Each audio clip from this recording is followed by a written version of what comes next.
It's totally fine. I have a lot more stories. That you do. Yeah. That you do. Guilty as charged with the stories.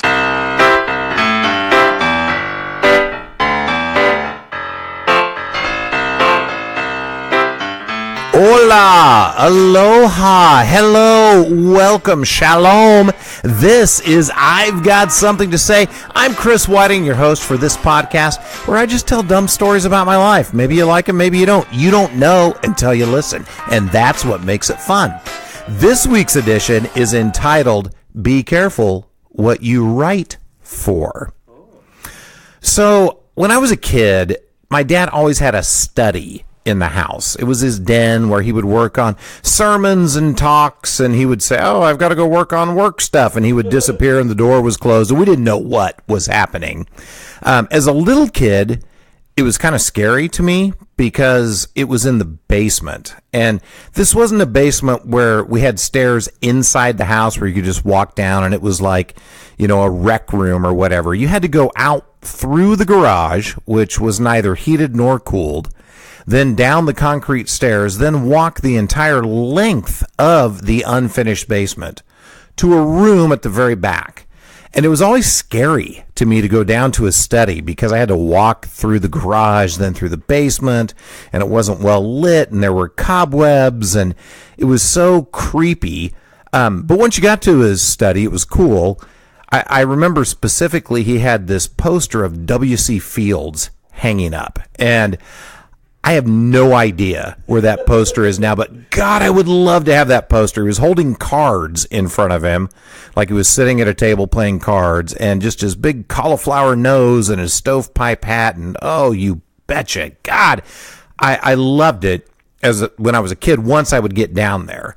But this particular story happens a few years after that. So I had grown up, become a teenager, and actually traded him rooms. So I put my bedroom, and you might remember this, Paul, I put my bedroom down in the basement where his study was, and then he moved his study up into one of the bedrooms in the hallway. You remember that? I do. Yeah. So I had come home from college, I think. I was either like senior in high school or I'd gone away to college at Northwest Missouri State. Come back home, and he's like, "Hey, Chris, come here. I want to show you something." So I go into his study, and I'm like, okay, I don't know what Dad wants to show me, but I'm sure it's pretty cool, whatever. We go in, and he pulls one of his books off the shelf, and his study is where he would work on sermons. He was always very involved in church. He had been the pastor. He had been on what was called the High Council, which I thought was hilarious.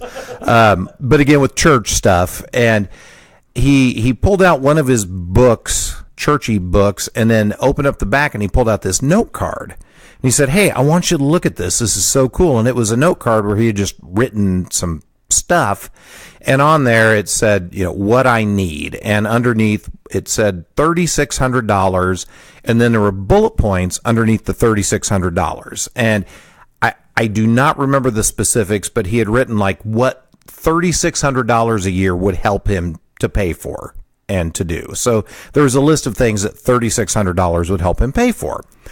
So I'm like, okay, that's kind of cool. So he said, "I wrote this down about a year ago. Like, this is what I need." He goes, "Out of the blue last week, I got a call from my boss, and he said, 'Hey, we've reclassified your job.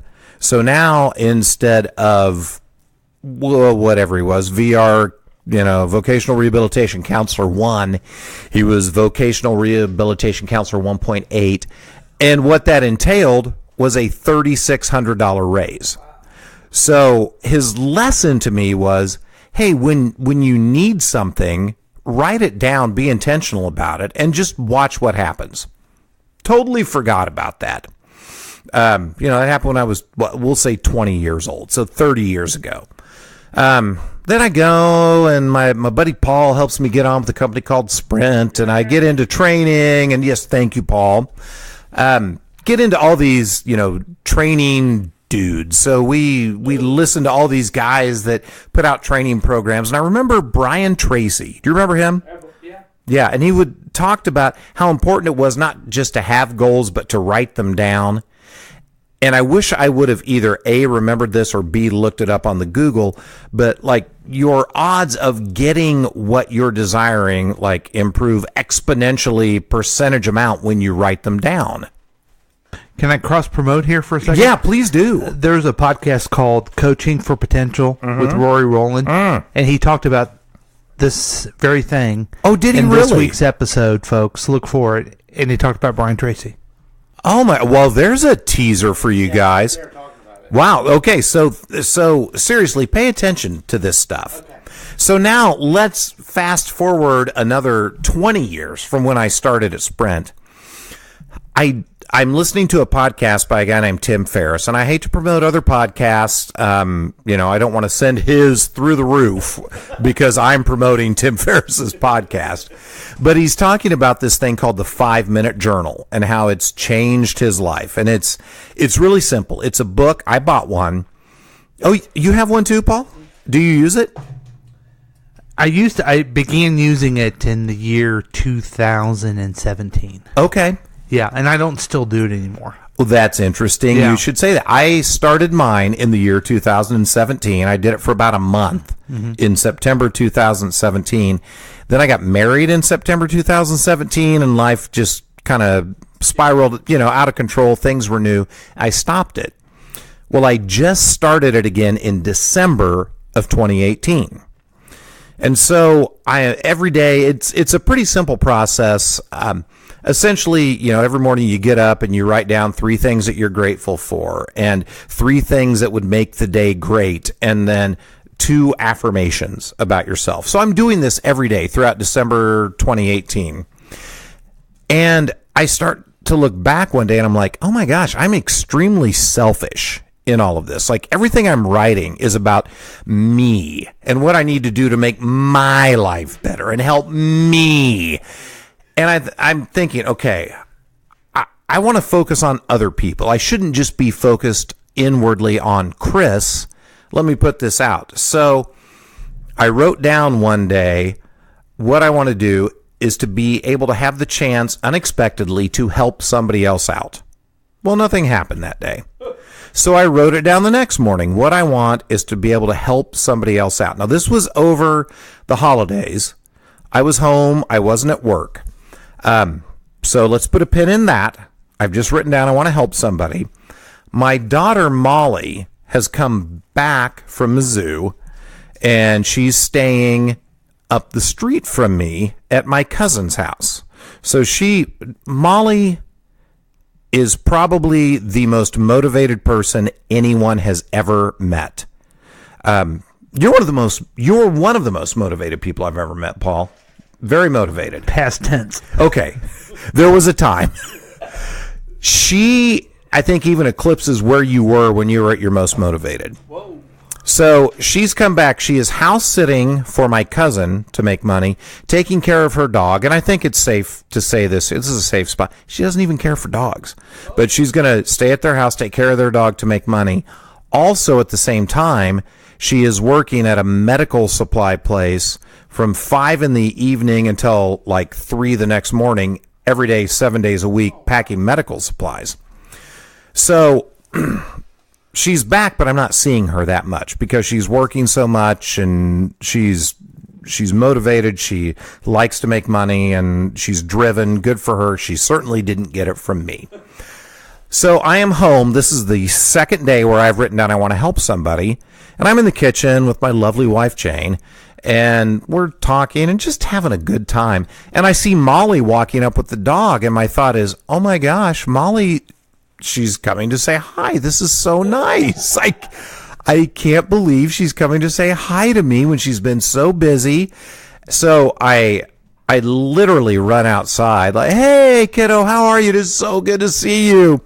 And she's like, Dad, I am freaking out. I'm like, what's wrong? She goes, I was taking Janet's dog for a walk. Janet's my cousin whose house she's watching. I dropped her keys somewhere here in the neighborhood, and I don't know where they are. I'm like, okay, well, what's on the keychain? She goes, everything. I go, well, can you get back in the house? No, I'm not.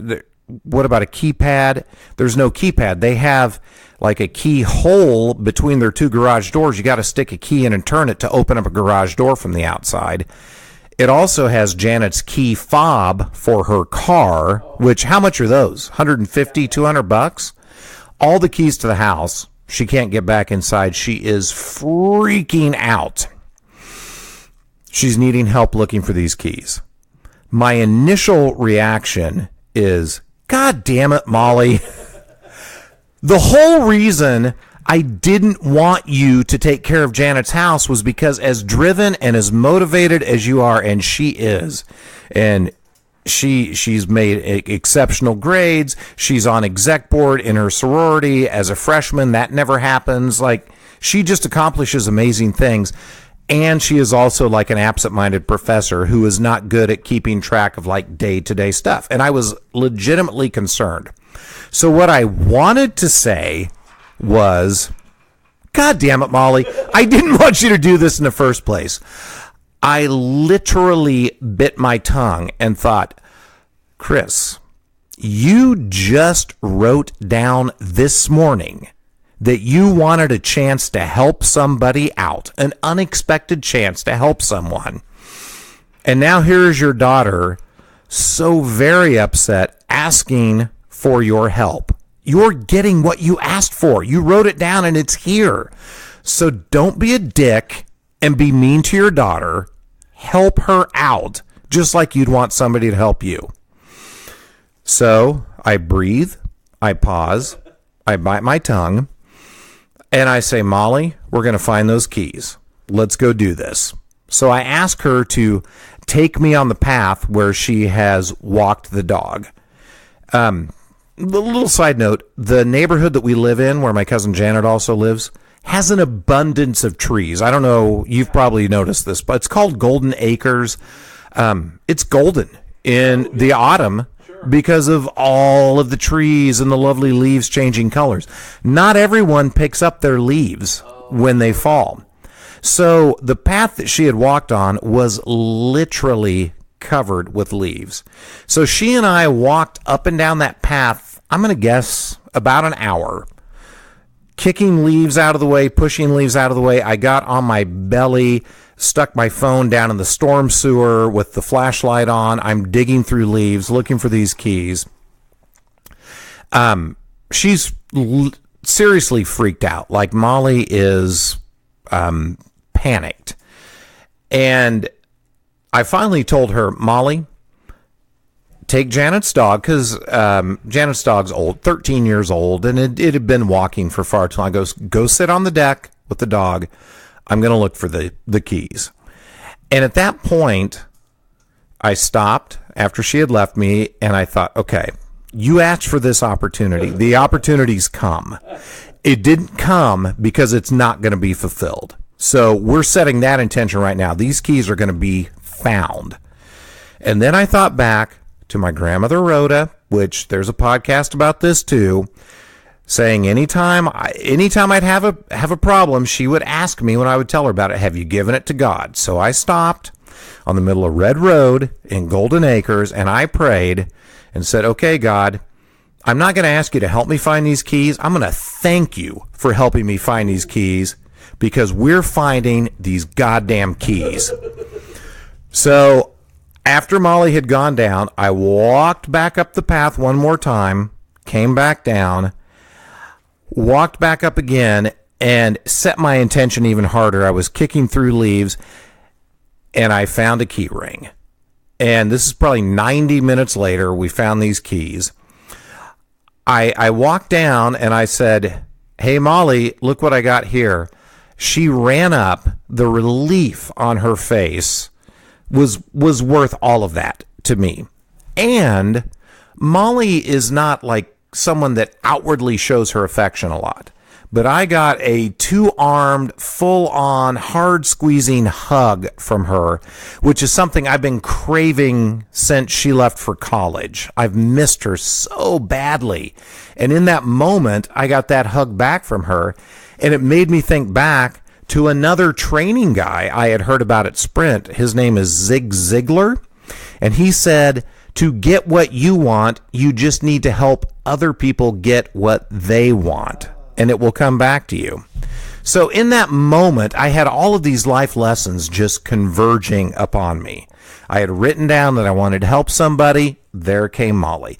I helped somebody get what they wanted. I got what I wanted, a big hug from my daughter.